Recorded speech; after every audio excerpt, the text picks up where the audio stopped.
Hey everyone, welcome back to Life with Ruthie.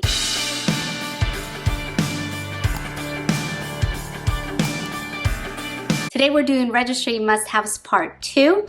If you haven't seen Part 1, click down below and make sure you go ahead and watch that. I really introduced this whole Registry Must Haves, and as I mentioned in that video, it was getting really long, so I had to cut it into 2 pieces. So today I'm just going to pick up where I left off and kind of go into the remaining aspects. We're going to be covering everything from sleep, as well as items that I think are necessary whether you're on the go or at home and just trying to figure out a place to lay down your baby. So we're going to kind of round out my Registry Must-Haves. All items will be linked down below if you are interested in getting some of those. But with that, I'm going to jump straight into sleep.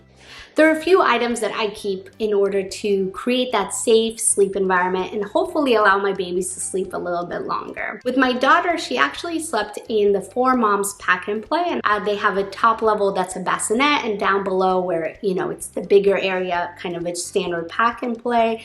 If you're looking for a pack and play, this is on the pricier side, but it is really nice. It's convenient to fold. It has, as I mentioned, those 2 levels. So that kind of worked out for us with her.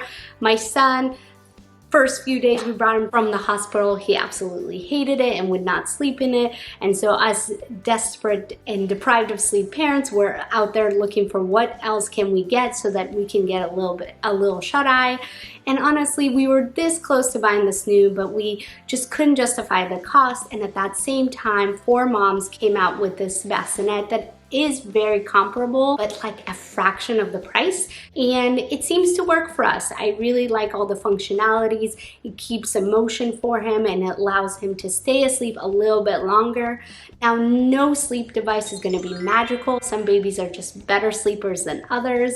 Mine are not great sleepers. However, this I think does help him at least sleep in his bassinet and sleep longer than he would in any other bassinet. There's the Halo swivel. As I mentioned, there's a snooze. So kind of research a little bit and see what will work for your family. With the safe sleep environment, I really like to have a baby monitor so that I can keep an eye on them. I also zoom in to make sure they're breathing, especially when they're super little. But we went with the Nest Cam, and the reason is I like that I can see it on my phone. I actually am a working mom and I tend to travel sometimes. Being able to see my baby from anywhere has added so much comfort to me. Even just like when my husband and I will go on a date night, just to see that the baby's sleeping, that all is good. I don't need to call my babysitter. I have a cool mount for it that you can see here that secures to the bassinet. So if I can find it, I'll make sure to link that one as well. The womb is really noisy, and so when babies are first come into this world, they're kind of shocked by how quiet it is. And so I like to have a sound machine. Also, it helps keep all the other sounds in the house away from the baby. You're not going around whispering or being really cautious. You can do whatever you need to do because the sound machine is there for the baby. So I do like this Hatch sound machine. You can see here, you can tap it on or off. It has various sounds and lights. Everything is programmatic from your phone, and it is really easy to turn on or off. Throughout the night, I'll dim it down, but if I'm nursing at that moment, I'll tap it just to get a little bit more light to be able to see what I'm doing, but it's still not super bright that it wakes up my baby. And lastly, to keep them kind of sleeping, you want to swaddle them. It helps them stay kind of in that cocoon shape that they're used to in the womb. It also controls their arms. They have this reflex where they'll throw their arms out, and that actually like wakes them up. And so swaddling helps prevent that. I don't know about you. I have never been able to master the little wrapping of a swaddle, and so I like assisted swaddlers, I think that's what they're called. And I actually like a few different ones depending on the age of the baby. So in the beginning, I'll use one of these swaddles, and I'll link it below. My kids tend to like to have access to their arms, and so I went with the Love to Dream swaddles, and here's one of them. Just like a big sack, you kind of unzip it and you stick them in, and then here in these 2 little nubs, their arms will go, so they can still kind of keep them by their face. The nice thing is the zipper does go up and down, so in the middle of the night diaper changes, you can just get their legs out. After that one, I would transition to the next size up. that actually allows you to unzip the arms so that they can get used to that, which then will transition to a sleep sack. Kind of around the 6-month mark is when I would get kind of the sleep sack. So those are my items when it comes to sleep. When your baby's first born, all you want to do is cuddle and hold that baby, and that's exactly what you should be doing. But believe it or not, there's gonna come a time that you want to rest that sweet little bundle of joy. These next few items are all around helping you comfortably and safely put down your baby. So I'm all about the poof. I'm all about the poof. It's by the same company that makes that boppy pillow. It's just, I think this is a boppy lounger is what it's actually called, but we just call it the poof. Here's a video of my little guy just resting in here. Price is on point. It's really easy to carry, has a little nice handle, and you could just use it anywhere. And I think babies really like, it has like a little arch. They really like this. They're not laid completely flat, and so especially if you have a colicky baby or a baby that's dealing with reflux, this is really great for them. We use this all the time in the first few months. We put it on the table so the baby can be part of dinner with us.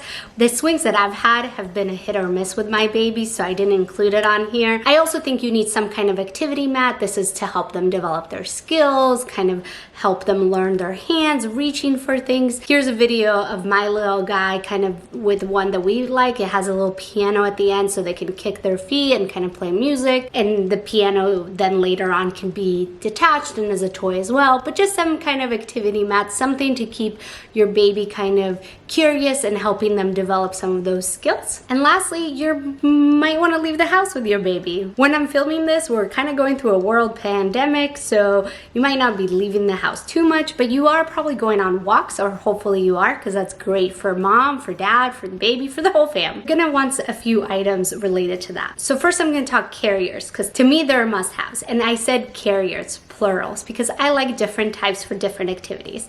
First, I have this Solly wrap that I really like to have especially in those first few months. I use this, like my newborns live in this. It's just a long piece of fabric and you kind of wrap it around. There is a little bit of a learning curve with how to wrap it, but just watch a few YouTube videos, you'll get the hang of it and you'll become a pro in no time. But if I'm leaving the house or as my babies get bigger or I know they're gonna probably take a little bit longer nap, I like to have a more structured carrier just for more of that back support, and again, kind of keeps them more secure. So if I'm gonna be doing something that I may be moving a lot. So I went with this one, I think it's called Becco. I'm on the shorter side, so I specifically looked for one that would be suitable for my body type, and it's a little bit easier for people that are on the shorter side. I would say carriers are one of those things that you want to kind of try to go in store and see which one will work for you. I will also link a Wirecutter article down below that kind of compares different ones and you can read the reviews. Along the same lines, you're probably going to want some kind of stroller. Now, when you're thinking of a stroller, really consider the type of family you are and what you plan on doing. Are you ones that are going to be going on walks every single day? Do you like to go hike on mountains and you need a stroller that can go on different terrains? Are you gonna be mostly kind of going in and out of a car and you're looking for more of a one piece with a car seat? So kind of ask yourself those different questions and see what's the appropriate stroller. I went with the Upper Baby Vista purely because I knew that I was having multiple kids probably close in age, so I was already looking for a double stroller or a stroller that could grow with my family. I also like the Vista because I like the bassinet. I like the fact that I can have a car seat and then as well as a toddler seat. It folds really easily. My family tends to go on a lot of walks. And lastly, the basket underneath is huge, and so if I ever go to a grocery store or something like that, I don't need a separate car. I just load everything into that basket. This is a splurge item, but I invested in it early so that I can use it as my family grows. If you want to know more about my Upper Baby Vista, what I use, which attachments, what accessories I like and dislike, let me know down below and I will make sure to get a video out on that. To me, once you pick the stroller, then you're gonna want to pick your car seat. A car seat is a must-have. You can't take a baby home without a car seat. You want it one that you can easily put into the stroller that you're gonna be using. Most strollers do have accessories from car seats that are outside the brand, but Do you really want to be attaching those converters to be able to use different brands is something you have to ask yourself. For us personally, we didn't want to constantly have to switch them. So we went with the UPPAbaby Mesa car seat, and so that our travel system is all UPPAbaby.